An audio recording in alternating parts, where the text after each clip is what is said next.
Let's go over the events. So, as explained earlier, we have a top part and a bottom part. The top part is resolved in the beginning of the round, and the bottom part is resolved at the end of each player's turn.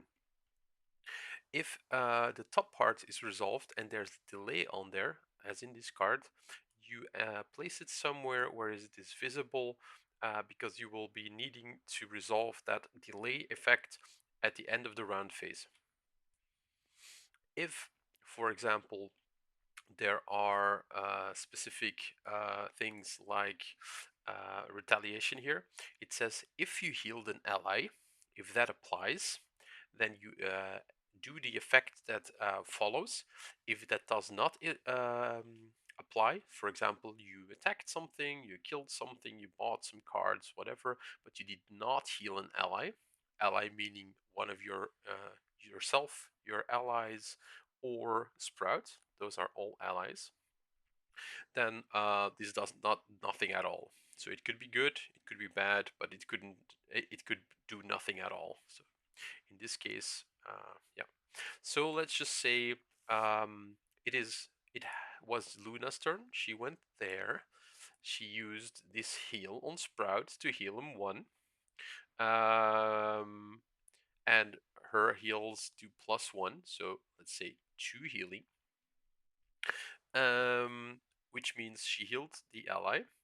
So basically, a mob with the highest damage moves to you and attacks. So right now we have one that does 0 damage, we have one that does 1 damage, and we have one that attacks for damage equal to the number of allies nearby.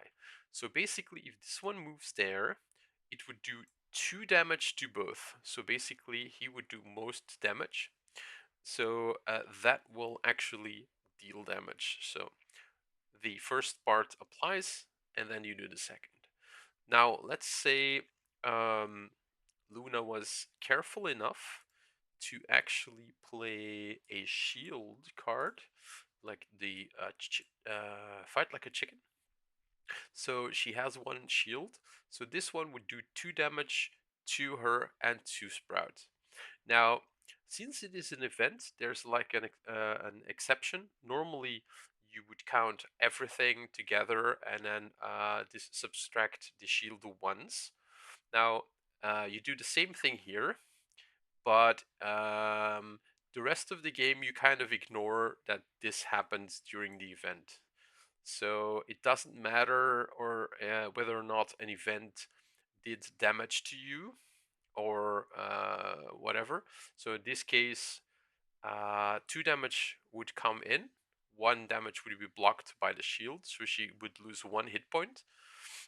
But this shield would not kind of be used up for the end of the round, so it would still be available for the end of the round. It's to We just ignore the fact that we already completed this combat because this character will trigger again at the end of the round. So let's rephrase that. So every event that you trigger, if something deals damage, you see if you can block that with the shields that you have, and then you just ignore that it happened.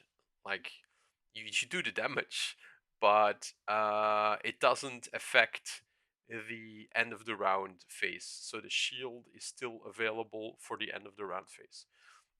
Hopefully that helps you. Um, so basically, you can use your shield for every event. So even if you get attacked 3 times during an event, that shield works for every single event.